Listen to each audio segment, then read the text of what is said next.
Next time, I just want to okay. Can I see you wanted my understanding? So you have a reason? Yeah.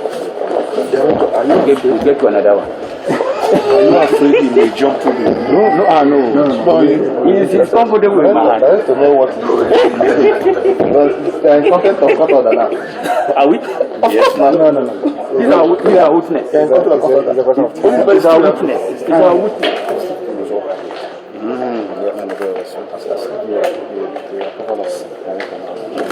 Hello. I know.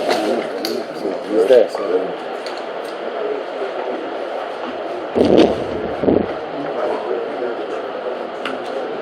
Well, I feel extremely bad. As you can see, the plea has been taken, and the prosecution is ready to go on. All our gadgets they are ready. All our witnesses are already in court, but we are ambushed by an application for bail, and indeed another application seeking to quash the charge this morning, which borders on the jurisdiction of the court.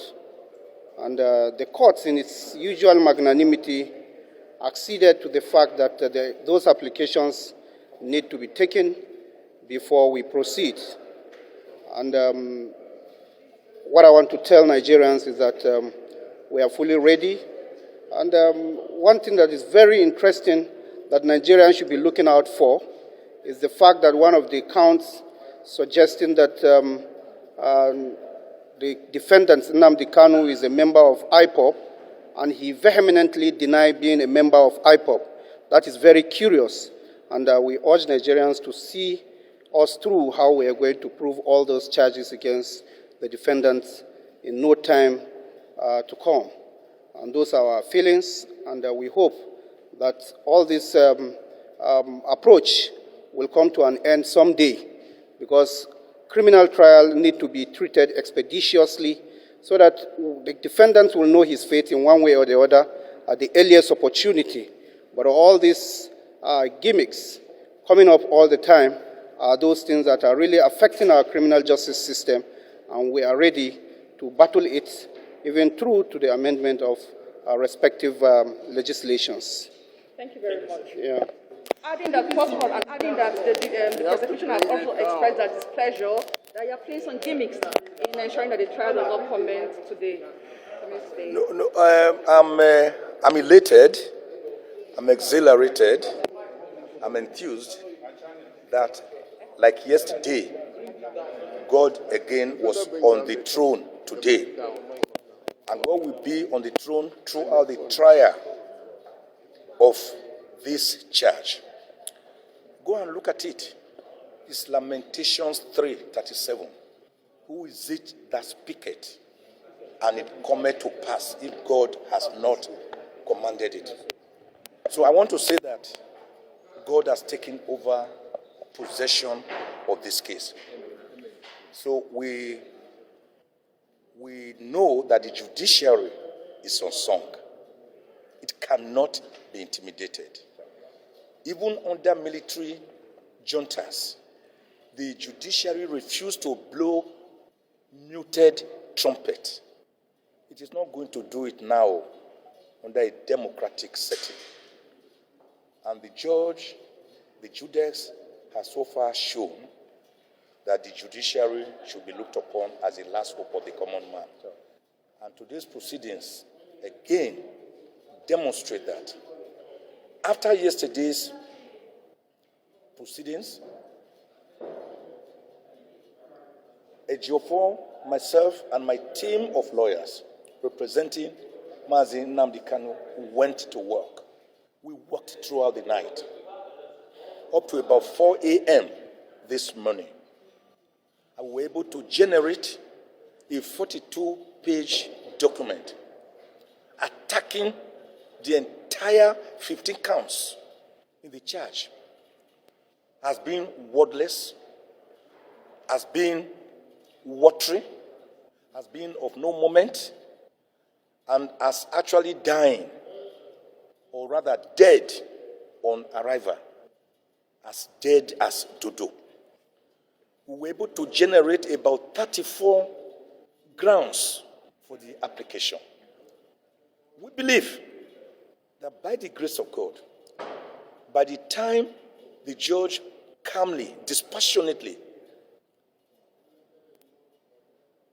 examines the step-by-step destruction of these counts, then, like I submitted in court, she will go to the next stage, which is to grant us our prayer through. And our prayer through is that there being no valid legal counts in the charge to defend, she should dismiss all of them and set free, that is, discharge and acquit Mazi Nnamdi Kanu of any offenses. What the prosecution tried to do was to insist that because today was set down for hearing, that the trial must go on, notwithstanding the pendency of this application, which we had filed, and not also withstanding the pendency of a second application, a 26-page motion for bail. And I pointed out to the court that that was not the law. That is not the law. That the Supreme Court has held in several cases, serially, that once motions are pending before a court of law, even if the motions be frivolous or stupid, the Supreme Court actually used the word stupid or frivolous or meritorious, that the court is duty-bound to look at that application, take argument, and then decide it one way or the other before the matter can proceed. And of course, our application is fundamental, it's intrinsic to this trial. And the judge agreed with us, telling the prosecution, there's no way you can tell me to start trial. What if we start trial and then the appellate court finally quashes whatever we do here? So she was right. That is the legal position. And because of that, she has determined that she will take first this application to quash the entire counts in the 15 count, and then if there's still any case to try at all, that is when we now get to cross the bridge after getting there. So what the 16th of February has been set down for at 1 p.m. 1 p.m. 16th February 16, 2022. It's just for this application alone to quash the counts in the 15-count charge and discharge and acquit Nnamdi Kanu. Because in law, you cannot put something on nothing and expect it to stay. It will collapse. I cannot imagine a house that has no foundation. It will collapse. So by the time the court hears us and takes a look at this application, she will discover that there's actually no case before her at all to waste the precious time of this honorable court. Because the court is a busy court, there are many cases on the docket, so that she can face other more important cases. This case is dead on arrival, as dead as Dodo.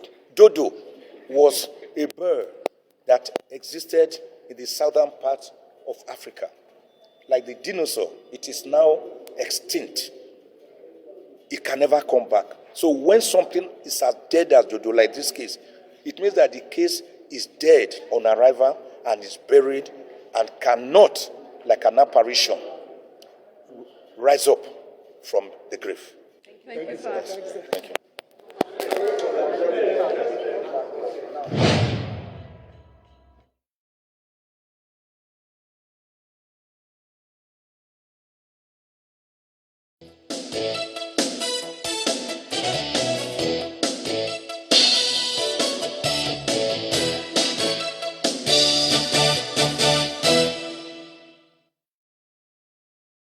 Hello, good morning. Welcome to Sunrise Daily today. I'm Chamberlain Uso. Well, it's a beautiful Wednesday morning here in Lagos, Nigeria. I'm Kayode Okikelu. Well, I'm happy you said Lagos, Nigeria. Amaya Makinde, good morning and welcome. Let's go to Abuja. Okay, so good morning and welcome to Abuja in the FCT. That's the Federal Capital Territory in Nigeria. Okay. So what now? We'll go to Sokoto then after Abuja. That's territorial. What's going on here? Own your territory. I mean, Absolutely. Okay. Own your territory. Well, I wonder if it was part of what went down yesterday, because, I mean, when the president of the Senate did say to journalists that he spoke with the president and he didn't give any directive to remove fuel subsidy. And you thought, okay, where is this headed? Where is this going? Well, I think so far, I think that's all there is to it at the moment, because so they need to follow through. So what's the minister going to say, or Minister of State going to say about that? Was it him that just decided to do that unilaterally? What about all the ministers that seem to have tagged on? Wait. Isn't there a commentary about that in the budget? You know, all planning for that as well. So what really is going on with this one? Does that mean that, well, if he didn't give that order, the president, that will no longer happen? Who knows? But that wasn't the only thing that happened yesterday anyways, guys. Yes, the rice, paddy rice. You know, yeah, I agree, because there's just so much about, so many scenarios about this particular one. But of course, it's always going to be developing and unfolding, predicated on the CBN's Anchor Borrowers program. So it was, but above all, you know, importantly, people want to see. So is this supposed to have direct impact on the price of rice? What is the plan to ensure that that happens? Hey, if I could borrow from what Ayo said yesterday, that plan, is it a long-term, sustained plan? Will it be that way this time? So far, that's what we have with this launch of the rice pyramids. And for a lot of Nigerians, this naturally will be a big deal, because you know how much we consume rice. Jollof rice, fried rice, coconut rice, and all the other rices. If there's anything like that. So Chinese rice, right? Well, Nigerian rice this time around. Okay. Singaporean rice too. Nigerian rice. But the point is, rice is a big deal to Nigerians. I mean, you can go all through the day with rice in the morning, afternoon, and night. So, yes, we consume a lot of rice. So, on the one hand, this is something a lot of Nigerians should be interested in. And there are different ways to look at government policy. You can look at the journey to this point, and then, much more importantly, is the journey after this point. Because, I mean, a policy should not just be a policy. It should be a policy that people can feel, essentially. So the questions for me naturally are, for a lot of Nigerians, because yesterday we spoke about inflation, which is largely driven by food inflation, food prices. And, rice is one big deal. A lot of people have to buy rice. I can't overemphasize that. So one is, what will that do to the price of rice in the market? And I should say that this should not be like this, for life. It's not meant to be a monument, a statue. It's meant to be, consumed or, passed across. So it is good that we have this. 1 million bags of paddy rice. And, you may have seen those pictures that trended recently of some sort of construction and the rest. But we're interested to know that picture is from 4 years ago. So it's not a picture from today. And, the tag on that, the bags of rice, is different from what you have here. But, that's the journey to this point. But as I said, what's very important for a lot of Nigerians is how that will impact on the price of food item. And I think it's important to help Nigerians understand that, because I had this conversation about whether this is an Abuja thing or a Nigerian thing. But it's gratifying to see some of the state governors that came who were involved, and it's across the sub-region. So I really, really look forward to what this will do to the price of not just rice, how we can replicate this across other, food items, because it's not just rice we consume. There's, cereals and the rest. And, I was making a joke with my wife recently saying, I should have told you to hold off on that purchase, right after this, and then see what this will do to the price of rice. But I need to say this, good concept, the return of the pyramids, but then what next? I think it should not be a project that terminates with one administration. One of the reasons that we talked about this yesterday, one of the reasons why many government projects seem to stagnate soon after that government is done is because it's just about the government in the day trying to tick a box, so to speak, trying to mark a register, trying to just make a name, make an imprint on the sense of time, and that is it. While it's an amazing idea, you hear groundnuts. First of all, you hear pyramids, my head goes straight to the groundnut pyramids of the north in Kano City back in time. And they're really, really high, about the same as these ones that you have now. And there's been, of course, those pictures that Kade referenced there. They're really something. One thing I'm just hoping is that this will not terminate with one government. It's going to be a program that will be sustained beyond government. The value chain of rice is enormous, but is it the same as the value chain of livestock? Is it the same as the value chain of cassava, of yam, and all those other things? So this is rice we are talking about today. What else? What next? This is just to give us an idea that the agricultural value chain in Nigeria is more than enough to not just sustain Nigeria's economy, to pay off all of our debts and grow the economy massively. So what next, Kayode? My opinion would be, or my take would be, let this not terminate with one government. So let's put the label of Nigeria on it, and not just one government or one head of state or president. Okay. Well, for all of those who are hoping that the price of rice, at least local rice, will crash, I think let's do this. Fingers crossed. Let's have fingers crossed as to whether or not this will have an effect on the price of rice, because much as this is appreciable progress, and we must acknowledge the progress. I think that is very important. To help put it in context, let me read this to you. We understand that in 2014, Thailand alone exported 1,239 metric tons of rice to Nigeria. That's million metric tons of rice to Nigeria.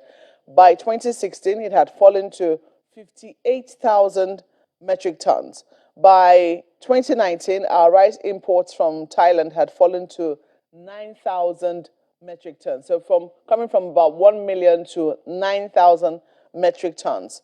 In 2021, we understand it fell even further to 2,160 metric tons. So if that's where we are, where we have reduced imports generally from well-known rice exporting countries, we must acknowledge that, at least in terms of rice production, I'll be very honest with you. I don't travel a lot, but when I do travel, one of the things I now find is that you see a lot more rice paddies. States that were not producing rice before have realized that they can produce rice. So there is rice being produced in Nigeria.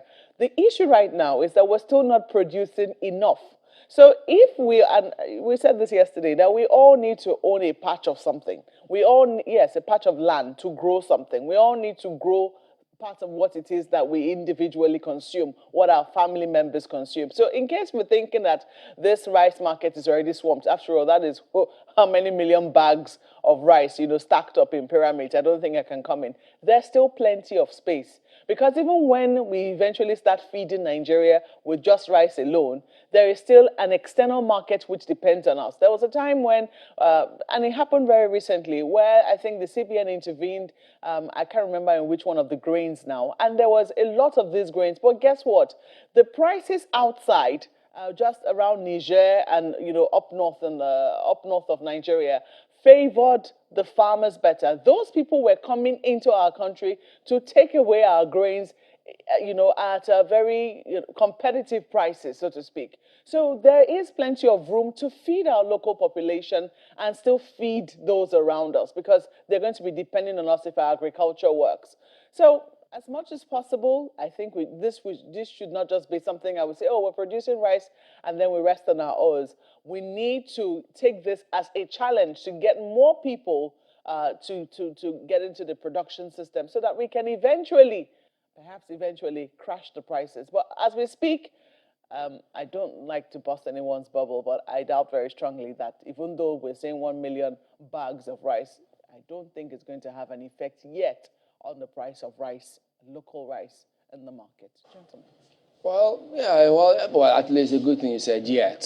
So they'll just have to definitely keep waiting, because if we went from over 1.2 million metric tons being imported to Nigeria to 2090 in 2021, there should be something about that. And then look at all what we're producing. We hope it's not going to be like those grains, or as we have fuel. You see neighboring countries benefiting from our fuel. So we do hope that this, of course, there will be that measurement and that comparison to see, as there will be big questions concerning, so what is the essence if it's not having that direct impact? But above all else, we'd like to see the private sector really involved in some of these things, not just state to state having that kind of dealings. The private sector has got to be able to, they need to have a way in here such that they can sustain some of these projects, and SMEs as well. So those are very key things, my tie, which is key. That's what you just referenced it now, and I think we should. That's why I said, look, let's not limit it to one government. Sustainability is it. We have had several agricultural initiatives, programs, policies over the years.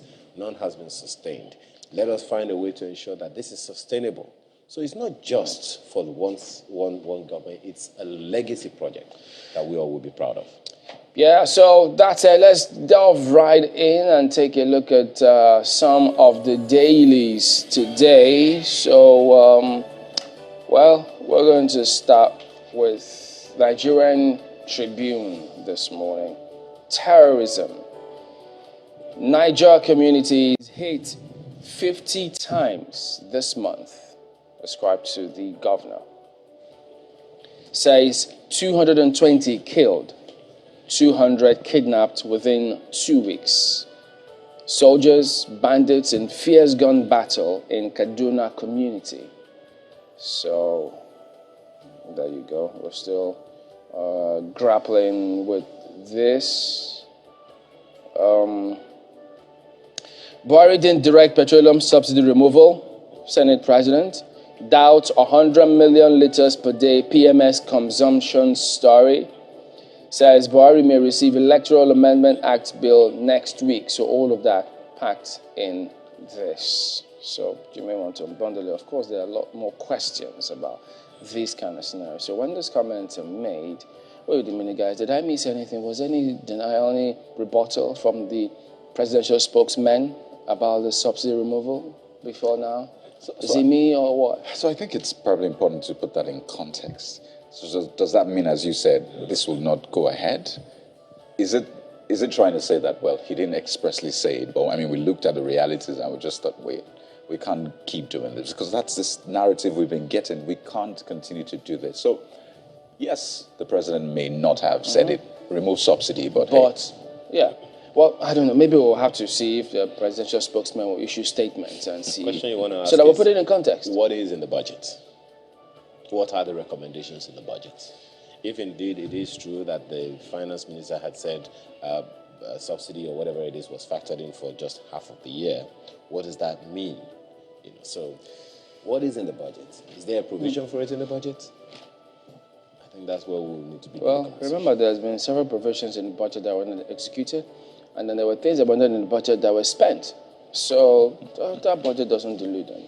Well, take a look at the back page. Anyways, AFCON Eagles good for title. Gyan. Oh wow, it was heartbreak for Ghana yesterday. Actually, it was shocking. No one could believe what they saw. But that is football. Yeah. That is football.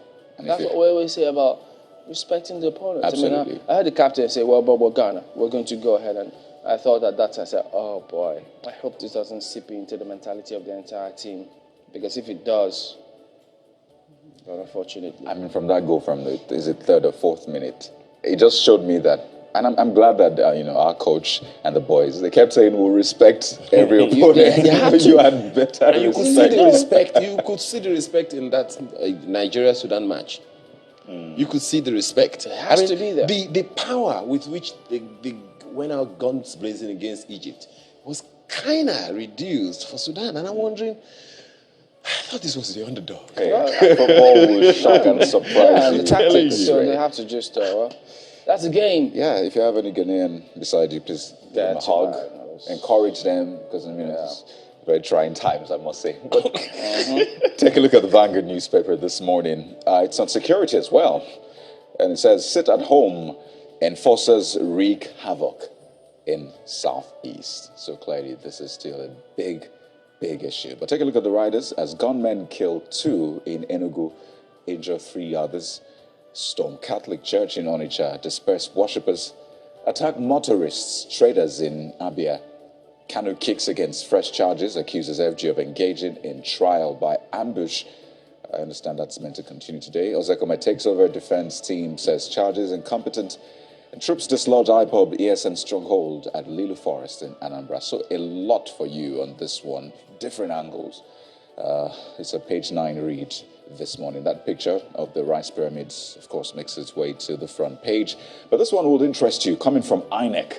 I mean, a lot of people expected that the Electoral Act Amendment Bill would be dealt with at the resumption of plenary yesterday, but not quite. And INEC is saying no poll timetable till electoral bill is signed into law. What? Yeah. But what is it they tell us that INEC can hit the ground running, even with or without the Electoral Act? Section 52 deals is the magic wand, and now you hear this. Gives them the prerogative to choose, right? Does INEC even need to hit the ground to move, to just fly? Okay. So hit the ground running. You have to. Everyone playing stacks on the ground. So, I mean, how far will this go, really? A couple of riders for you to get context of that one. Okay, go ahead. But page 5. No, I don't want to get too deep into it, so I can move on to other dailies. But big one, I must say. And of course, there's a talk about the APC convention for February 26th. Still a lot of rumbles within the party, I should say.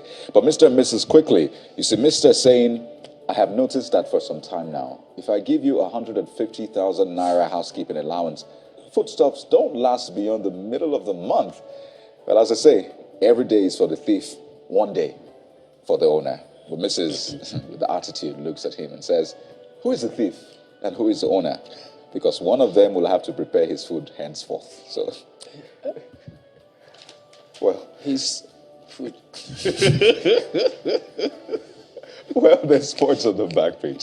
Guinea-Bissau skipper saying, we'll rather die than lose to the Eagles. Okay. We'll leave it there for I hope the die is in inverted commas. Okay. Not die clothes or what? That's a Vanguard this morning. Mr. and Mrs. must have seen the front page of The Guardian.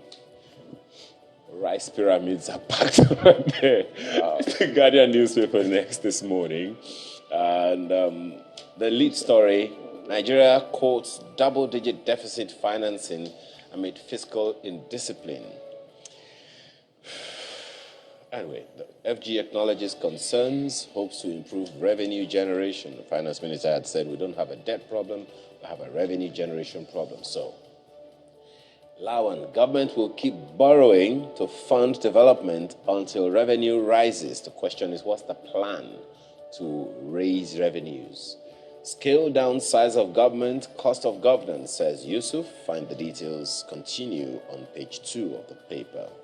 Right under the picture of the president and some governors and the CBN, well, he's a governor as well, is that one. INEC hangs 2023 election timetable on passage of electoral bills. Stories on page 2 of the paper today. Right under the nameplate, look at this one. Lagos transporters to pay 25,000 naira monthly levy, besides NURTW, RTA, and dues. Yep. Stories on page 4. Wow. That's the Guardian newspaper this morning. What is that about? Let's look at Daily Trust for you, and they have this on their front page. Lawan, Buhari didn't order fuel subsidy removal, says Nigeria not consuming up to 100 million liters daily. President's statement will confuse economy. That's according to an expert.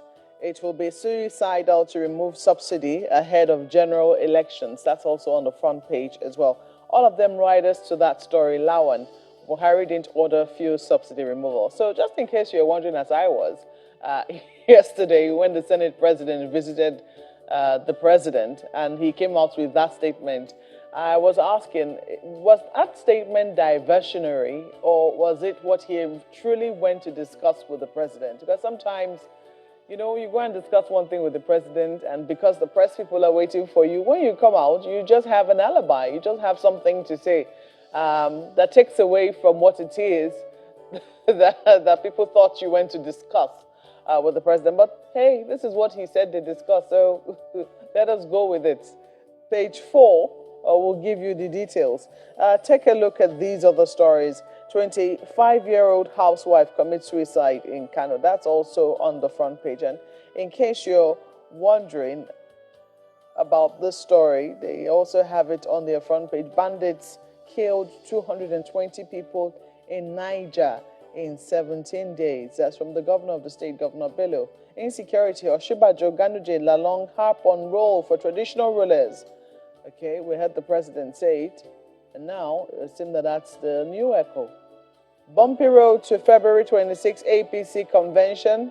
It's a page 13 read, and of course they have the pyramids, the mega pyramids they're called. Just in case you're wondering though about whether there's anything underneath it apart from bags of rice, at least I can say that every day I drove home and I passed along that route, every single day I saw them stack up that pyramid bag after bag. I did not see anything, any iron supporting it, any wood supporting it. It was all bags of rice. And we're all wondering, what is this about? What is this about? But hey, now we know what it is about. Let's leave it there for Daily Trust.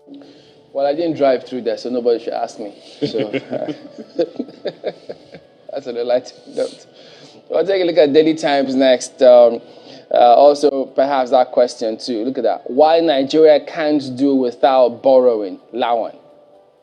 So I think, look, wasn't there a while ago where he says that it was quoted to have said, try to reduce the... We need to reduce the borrowing. And not make it zero.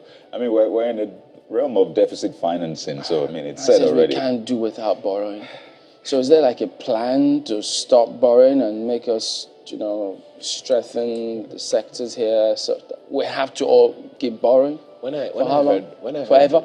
Yeah, when I heard the Minister of Finance, Budget and National Planning talk about us having a revenue problem, what I was looking for, or I'm still looking for, is how do we raise the revenues? Look, already the private sector is highly overtaxed, at least as far as they are concerned. That's the organized private sector. The unorganized private sector, the micro, small, and medium enterprises themselves, many of them cannot survive 5 years given the tax regime that we have on our hands now. There is also the words pundits say, tax pundits say out there, that a good number, a sizable number of micro, small, and medium enterprises are not within the tax bracket. Then, what is the business environment, the enabling business environment for people to produce in a way that they can even generate more taxes for government? What is it that we are doing? What was it that the government of Fashola did that made people say, you know what, we want to pay tax? Can people see the things that their taxes are doing so that they can also go knock on the doors of government or FIRS and say, we want to pay taxes? Well, I think they should, if they have, they can commission a lot of reports. Let them find out how much companies are spending on power generation. Alone, just that alone. It'll give them an idea of what they can do with tax if you fix or address that problem. So if they can do that, all of these questions about revenue, look, you could talk to me tomorrow, it will disappear. Well, let's turn our attention to leadership, which leads with this story in 2023. No electoral law, no election timetable, INEC warns. Yeah, so page 4. It's a warning now. That's our leadership plan, captures that. Says passage of bill crucial to preparation. We'll expedite action on bill. Lawan, the reps reconsider bill today as Senate concludes consultation. That's the leadership. Check the front pages of all the dailies this morning, all kinds of stories you'll find, all kinds of headlines you'll see. Let's look at the Daily Trust. I think we've looked at the Daily Trust. Oh, well, that's the Nigerian News Direct. Nigerian News Direct. There's Nigerian News Direct this morning, yes, Nigerian News Direct. No presidential directive for fuel subsidy removal. NLC proposed threat. That's what you have on the proposed protests, as according to the president. Will that be sufficient for the NLC? Well, I guess we'll have to wait to see. Really? If indeed. I mean, if indeed. Well, he's not presidential spokesman. He's president of the Senate. Well, he's giving a report of his conversation with the president. So maybe he asked the question, or maybe he didn't. I guess. But was it in contention who gave the order? Was that ever in contention? But, Well, it doesn't matter who gave the directive if it's going to happen. If they all agree. Okay, if it didn't come from him, and eventually they will all agree to it. So we don't even know what context we were in there. So I don't know. Well, there you go. Yeah, by the way, we welcome your comments on what you think of this and how should we proceed with this. How should the NLC proceed with this? What about us as a country? So we'd like to hear your thoughts on this as well. We're back in a moment. Don't go away.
We still have some communities where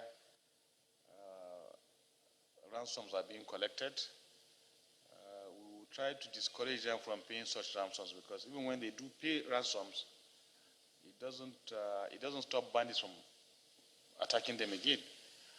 Actually, what it does, it empowers them. When you pay levies to bandits, they use such monies to go and purchase weapons, and they come back and attack you. I can understand if when you pay levy, they will never come back, but they still come back. So we try to speak to those communities to please desist from paying such levies. In 1999, from the records, from what I'm being told, Niger State had about 14,000 policemen. Today we have 4,000. So if you look at the states, You look at the number of communities in the forest, the local government, it is practically impossible to have a very strong, robust police division in every community. So we have to contend with managing, mixing military with police, having to move them around on motorcycles, in vehicles, or what have you. In some cases, they have to go on boats. Anytime you deploy military to a distressed place, they have informants telling the bandits that troops are on their way. So by the time, most times when the troops get there, they don't see anyone. So they're very elusive. We're dealing with a different kind of threat. But like I said, now that this entire state has been dominated by both military, air force, and police, I am very optimistic in the next 2 weeks we'll get some relief.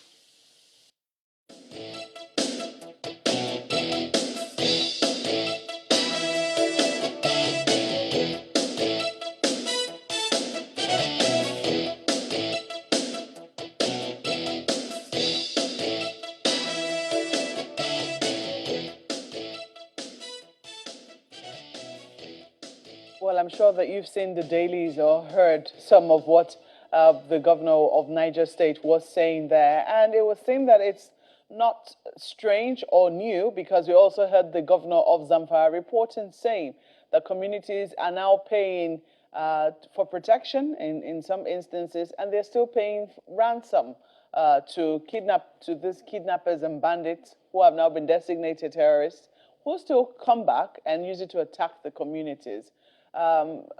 What exactly is the solution to what is currently going on in Niger State, north central Nigeria, northwest of the country as well, Zamfara, Katsina?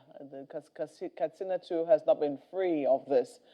This morning, to put a little perspective on what is happening in these states and perhaps the way out, we have with us Mr. Felix Ogwadu, who is a former Assistant Inspector General of Police.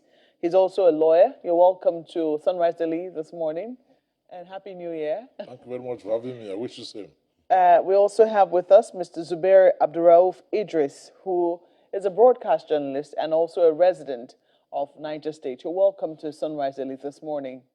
Good morning. It's a pleasure. Good morning. Well, I'm wondering, and I don't even know whether to say I've been to Niger State or I haven't been. I mean, these days traveling by road is, a journey in anxiety. So we thank you really for making time out to be here with us in Abuja. But these are the stories that we have been serenaded with. The bandits are in Shiroro. The communities, entire communities are being wiped out in some cases. Right now, if you see what is on the front pages of the papers, over, is it 50 attacks or 500 attacks on Niger State alone, and so many lives lost in the process. What exactly, and this is not exactly, maybe this is not new, but we thought it was under control, especially since the kidnappings of school children, which we saw happen a lot last year, even of little children. And we thought it was already, calm. The situation was already calm, but it looks like it's far from being calm. What is going on in your state? Well, the situation in Niger State and also the neighboring, states of Kaduna and also Kebbi, where Niger State border with, is so precarious. If you are talking of this armed banditry, kidnapping, and even what you said, that is the issue of levies and taxes to farmers by this bandit. You see, what is happening is the military or the military onslaught on this bandit in Sokoto and Zamfara State made the influx of these bandits into the forest of Niger and also the forest adjoining Niger State with Kaduna State through Birnungwari and other areas. So one would not be surprised if you see this kind of attacks and also the escalation of all these activities by non-state actors in Niger State in particular. not only in Shiroro, the whole of that area.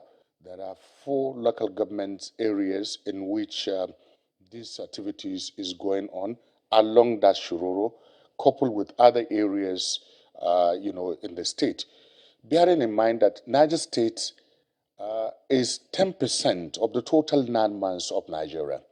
So if you look at, how the terrain and also the topography of Niger State, coupled with the landmass, so you can see that, the number of security personnel are not that enough to take care of all these activities or to curtail this kind of activities. So therefore, these activities in these poorest areas of Rapi, that is Kagara, Manya, Shiroro, and also if you go to Mariga, Mashebu, and even Kwantogora, then to the New Busa area, where you have, the national park, that area. So the activities of this bandit or armed, bandit or terrorists is so much, pronounced. You can see it. Their presence is so much pronounced that people cannot be able, to, confront this kind of people because of certain activities of some individuals. Because we heard what the governor was saying. Yes, really, there are some isolated cases. It can be more than 50 attacks from January, 1st January to 17th of this month. But looking at what is happening, the most, disheartening situation is how these bandits were able to communicate or to get access to information through people who lives within these communities. That's the informant. That is the situation. That is what farmers are, the general society are experiencing in these areas because of these activities of bandits that impose all sorts of levies on them. Last year, as you were speaking, a lot was just coming back to me from last year. We still recall how, children were kidnapped from at least two secondary schools, which you remember, and an Islamia school. And those children, the children from the Islamia school were held for months. Young children, as young and tender as the age of 3, were held by these bandits for many months.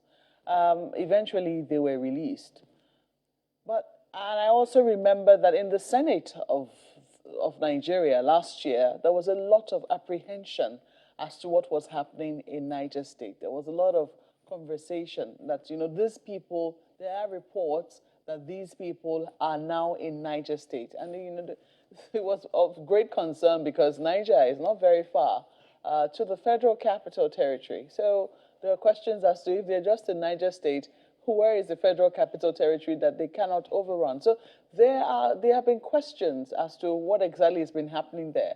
You say it's as a result of what has been happening, the military onslaught in Sokoto and Zamfara.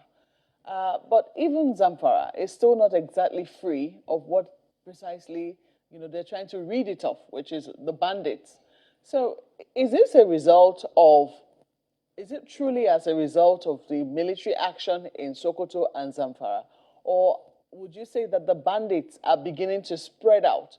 In some instances, perhaps getting more members within their ranks and are getting emboldened by a lack of action of the fact that, Niger State, as you rightly said, is vast and will certainly have, communities whereby there will be very little or no government presence. And this has emboldened the bandits to, gain more ground and be even more strengthened. What precisely would you say the issue is? Well, the issues, when you look at it, even apart from the onslaught, as I said, in Zamfara and Sokoto State, as I said, Niger State, the thick forest in Niger State and the landmass, it makes it more comfortable for this bandit, to have based, in this, state. Number 2 is, if you look at what is happening in all the states, that borders with Niger State, particularly when you have a kind of operations, to get rid of this bandit from Zamfara, they will come down to Kaduna. When you have an operations in Kaduna, they will come to Niger State because that place is very, very convenient for them to establish their camps and to continue with their nefarious activities.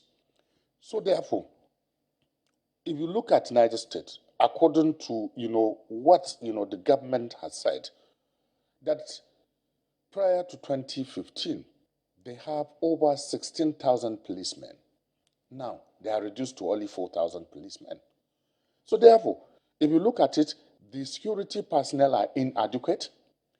You see, the situation that people are living from hand to mouth, and also the activities of people, you understand, the economic activities of people has gone down. So therefore, it has become imperative for all these people who are, engaging themselves to this kind of activities of armed banditry, kidnapping, and cattle rustling, you understand, to have a way of getting money. One, the situation is far from being herders-farmers clash.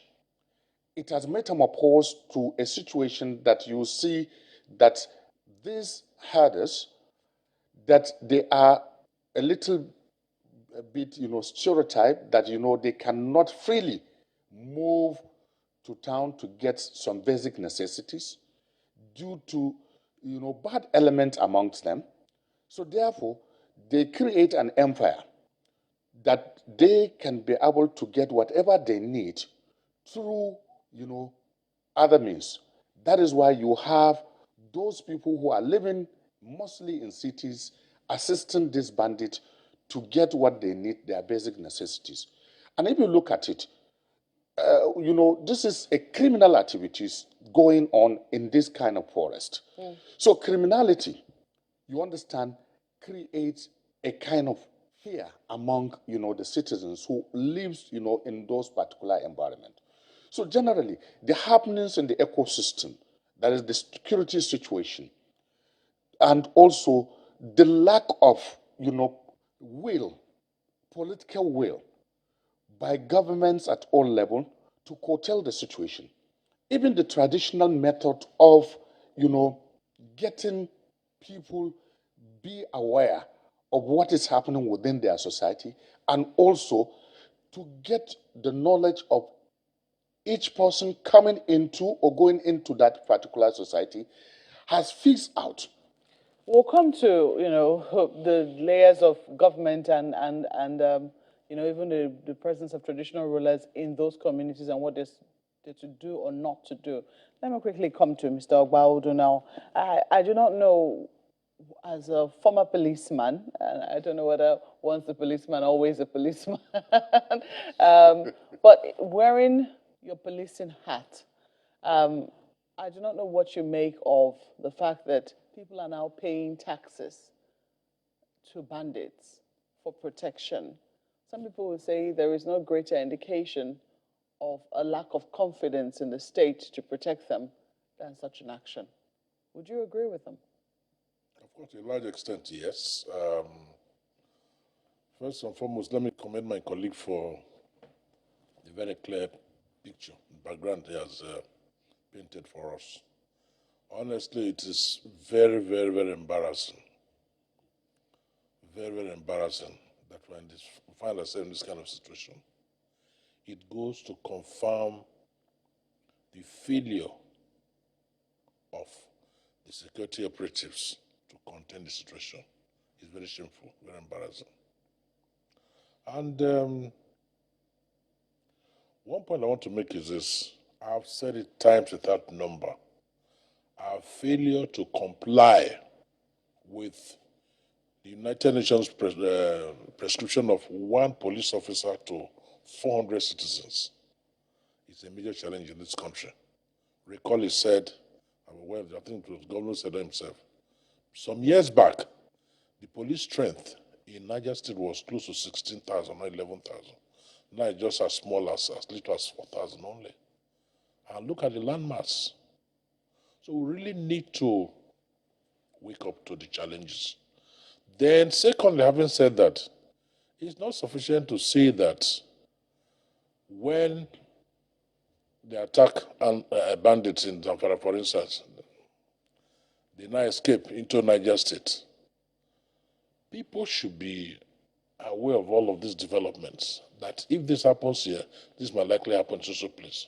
Security agencies should wake up and make sure that whoever is coming to our state, we get them arrested, dealt with decisively. And again, the forest we're talking about in Niger State, even though it is large, no matter how large it is, it's not something that the security agencies cannot collectively attack. You recall we had an election in Anambra State. Just an election, 2-3 days. You know the number of police officers that were deployed there? 35,000. So what stops the Nigerian government from directing the same deployment of such a huge number of security agencies to that forest? With area support from the military. Combined team of police officers, the military, the army, and all of that. You go in on the ground, then the area support. We tackle this challenge frontally. Well, we heard the governor say that that right now military and police have are dominating the space in the state, and that he is optimistic that in the next 2 weeks or so we should see progress. But there are questions as to how we got here. There are questions as to, because the state of insecurity in Niger State is not new. Sorry, let me interrupt you here. You see, with what they're doing right now, we've had situations like this in the past. Oh, we've gone in there, we're in charge of the situation, we're controlled, blah, blah, blah. 2, 3, 4, 5 weeks after, we're back to square one. That's precisely what I wanted to raise with you. No question of hitting the place, then you withdraw to go and sleep. These guys will go and regroup again, reinforce themselves, and continue from where they stopped. We have to look for lasting solutions to these challenges. It's not just hit and run. No. If you are going to raid the place, for instance, after the raid, make sure there's adequate and sufficient and deterring security operatives' presence in that place. That's a major challenge. Coupled with the fact that the strength is grossly inadequate. So let us increase the number of operatives of security agencies, and after every operation, they should remain on ground to make sure that these guys don't come up again. Let me send this to my colleagues in Lagos.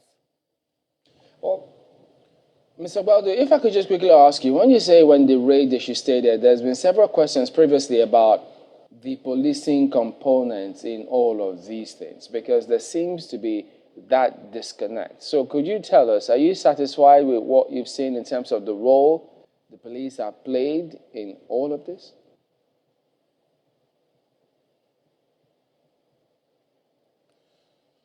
Like I said, the role they've been playing over time is not addressing the challenges adequately. Recall I used the expression hit and run. Don't just strike and withdraw. There must be sustained security operatives' presence. Because these guys, they have their own intelligence gathering network. So if you operate in a place and withdraw, the agents will reach out and say, look, these guys have left this place. And they'll go back to the place. Because they have their agents, those that provide them intelligence reports, within the communities. And I may be wrong, but that is my belief, that some of these monies that are collected, some guys within these communities get paid some commission. They get paid some commission. They get rewarded for the role they play in supporting the criminals, these bandits, these hoodlums. So, overwhelming security presence is what we need to have now. We've always had, government has approved the recruitment of 10,000 police officers. Over time, if we'll be recruiting this maybe on a yearly basis, situation would have improved. We'll have gotten a lot better It's still like Niger State that has a very large landmass.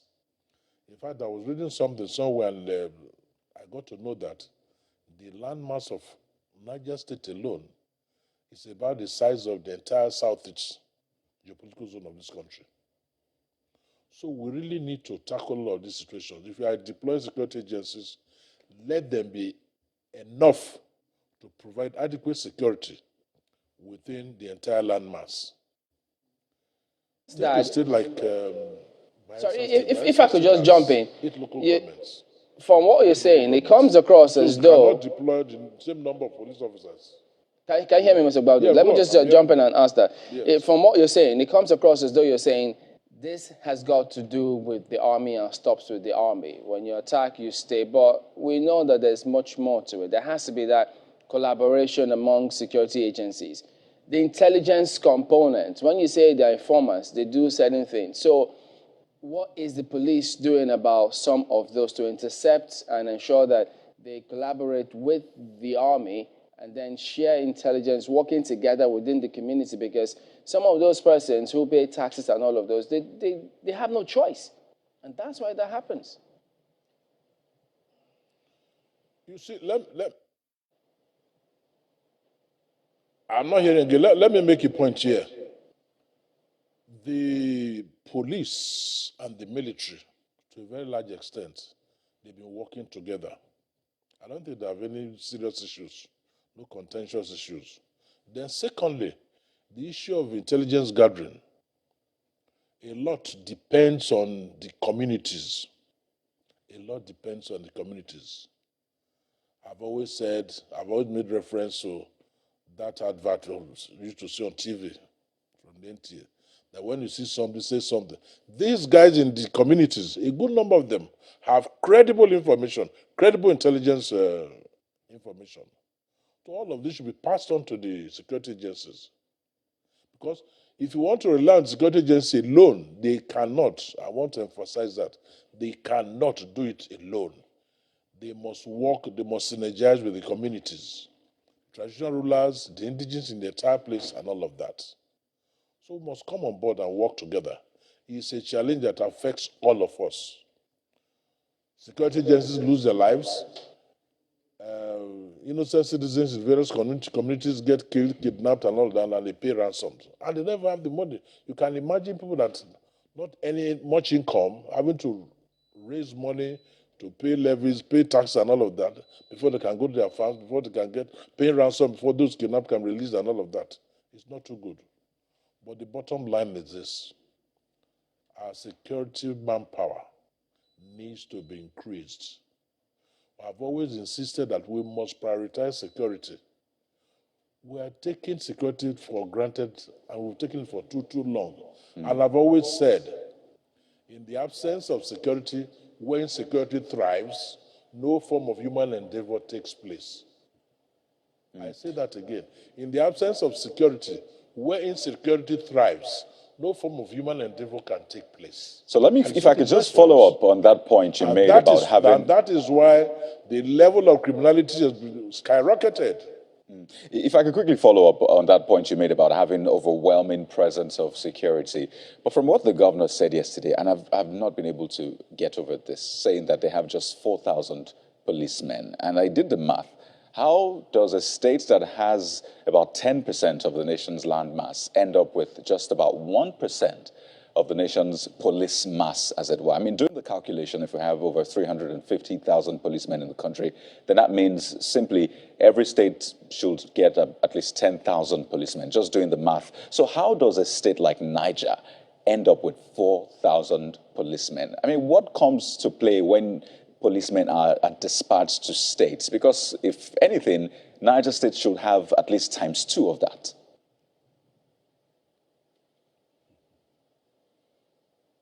Yeah, you are still taking us back to the points I've been making over time. We need to increase the strength of the security agencies, and they need to be empowered adequately. So maybe you didn't, if I can come in, pardon me, just to clear the question. They would never take us anywhere. I understand, but at this point, pardon me to come in. Niger State, at this point, we have large landmass, 4,000 police officers are grossly inadequate. No, I understand that. But what I'm saying is, inadequate. as it stands Yes. today, we have over 350,000 policemen. Okay, so we have at least more than 4,000 that is going to Niger State. So what I'm saying is, why should Niger State have 4,000 when they should, doing the math, if we have over 350,000, have at least 10,000? So who decides how much policemen go to states? So that's the question essentially. Why do they have that 4,000? In fact, that's something the leadership of the police force should handle very gently, take very seriously. You know, one other point I want to make here, sorry for the digression. A lot of VIPs in quotes, have so many police officers attached to them. All of these guys can be withdrawn and deployed to police states like Niger State. Then the states that are enjoying so much peace, we can also get some men from there and add to the strength we have in the Niger State to beef up the security strength there, numbers there. You know, so that's it. Just that's it. We are not too serious with the approach we are adopting to tackle our security challenges in this nation. We must get more hands on deck. More security operatives must be recruited and deployed to a state like Niger State. Okay, so almost 10% we'll talk, of the entire landmass of Nigeria. That's not little at all. We'll talk a little bit more about this. It's not. And solutions, Yes. basically, when we return in just a moment. So please join us again. Mr. Baudu, can we achieve the kind of results we want without reorganizing our security architecture? Well, the issue of reorganizing security architecture, it's a major one too. But it's not a critical issue. The main issue is enhancing the number of security agencies, giving them adequate training, giving them the professional competence to tackle all of this. Look, I've always said a good number of our challenges are not beyond us. They are not. If you read what the governor of Zamfara just said then, he was talking about those that are behind it, some of them are benefiting and all of that. At a large extent, it's true. We're in a country that our population is almost exploding, the level of employment is so high, then why can't we recruit a good number of these youths into security agencies, the good ones amongst them? Screen them, the very best, recruit them, train them, and deploy them. And you see that all of these challenges will reduce to largely. That is the challenge we are facing. We don't have the political will to address some of these issues. We don't. We keep on emphasizing other things that are even compounding our problems. We need to address the insecurity challenge in this country frontally. Well, a good number of these guys are saying, if you reach out to some of these military officers, police officers, talk to them in strict confidence, I'll be shocked at the kind of revelations they will give to you. When it comes to the empowerment to perform, the motivation and all of that.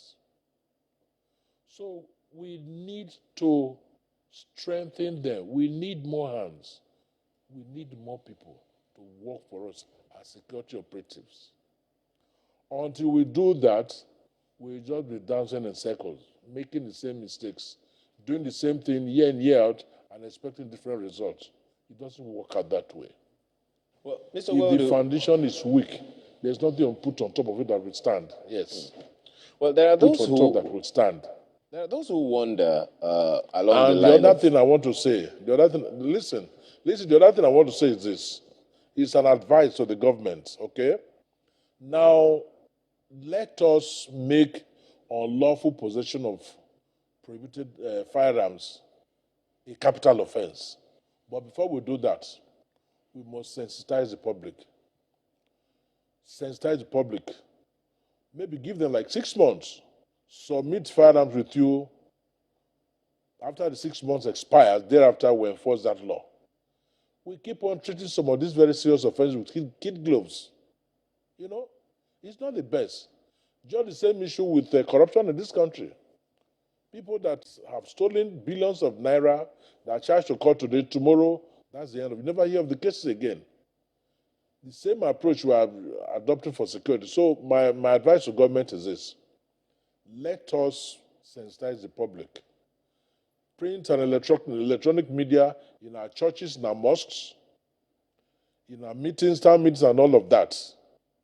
Tell them that, look, we are giving you 6 months within which you submit whatever illegal firearms that are with you to so place. After the expiration of these 6 months, it is going to be a capital offense. That is the way countries like Saudi Arabia, maybe Indonesia, Malaysia, are fighting the menace of drug trafficking.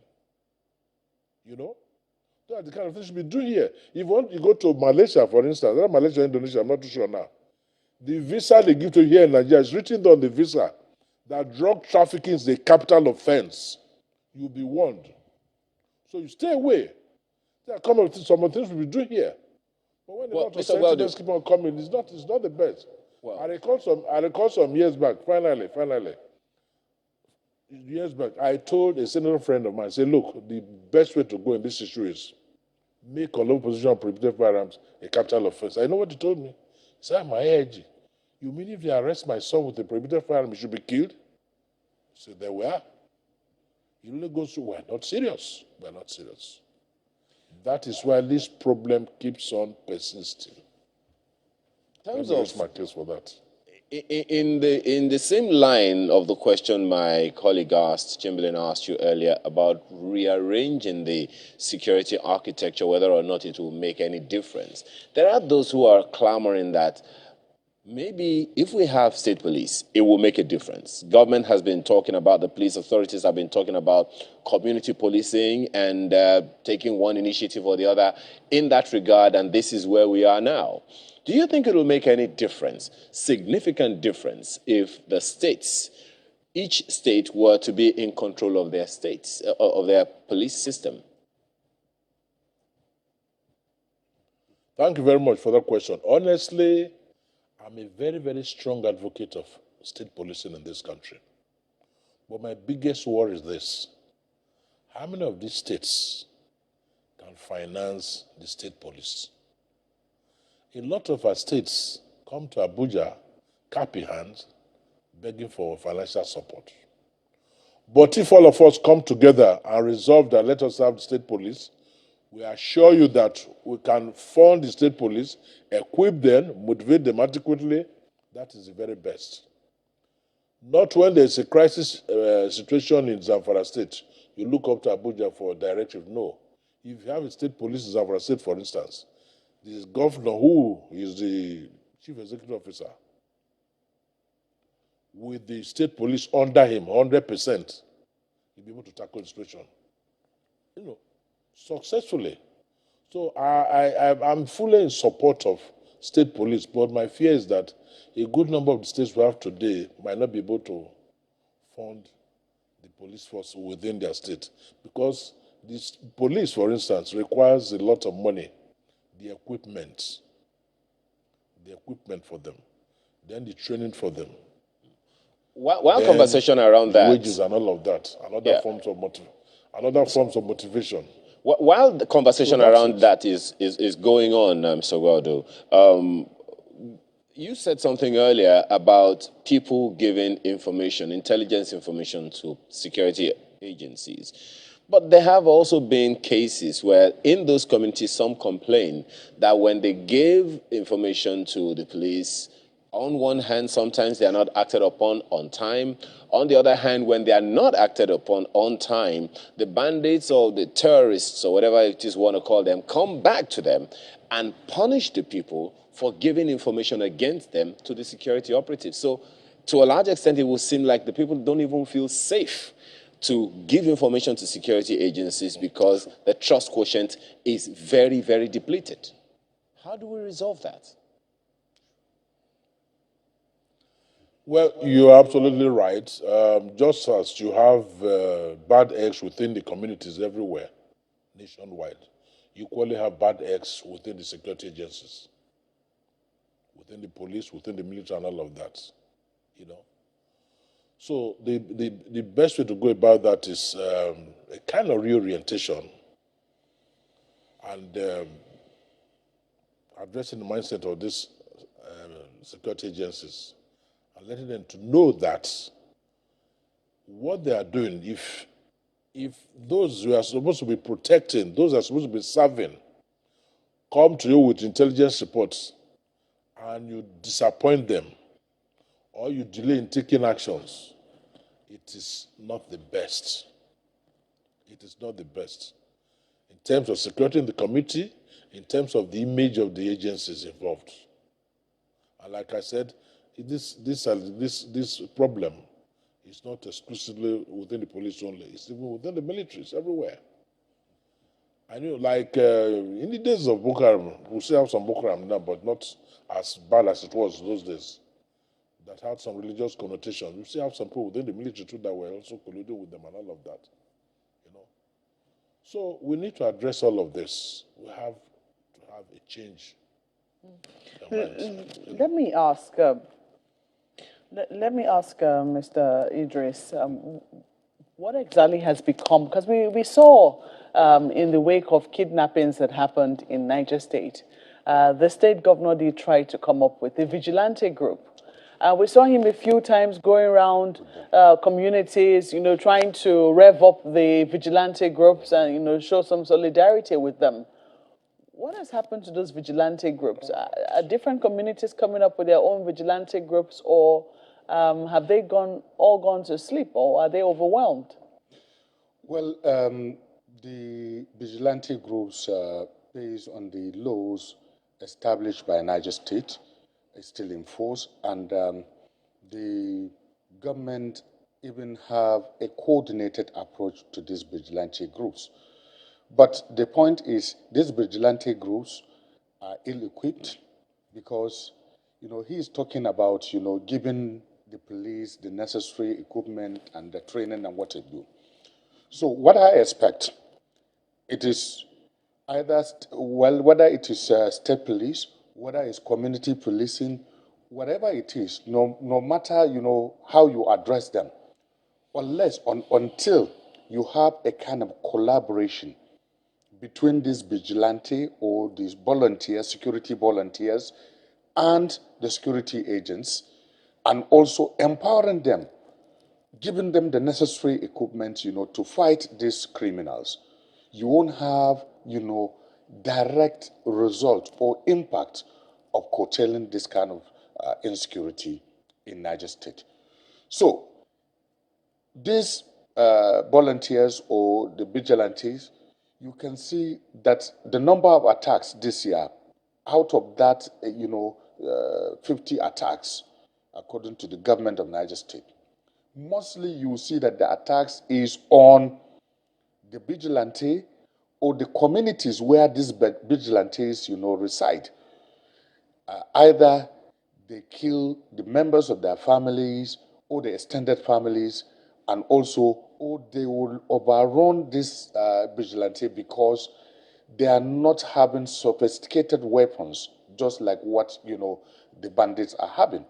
So this is the problem of this vigilante, but the state, needs to recruit more or to get more volunteers, security volunteers, to now collaborate, led by the security personnel, particularly the police and also the army, so that together they can move into these places so that they can fight this criminal element in those forests. But in the meantime, how is life for people who live in Niger State? I mean, is the insecurity all over the state, or is it just in certain parts?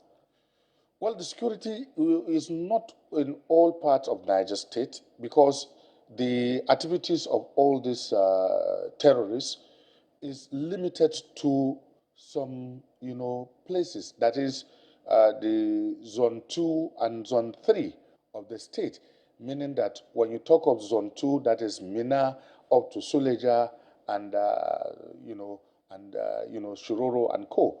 And when you talk of Zone 3, you are talking of Kwantagora and other areas up to New Busa and what have you.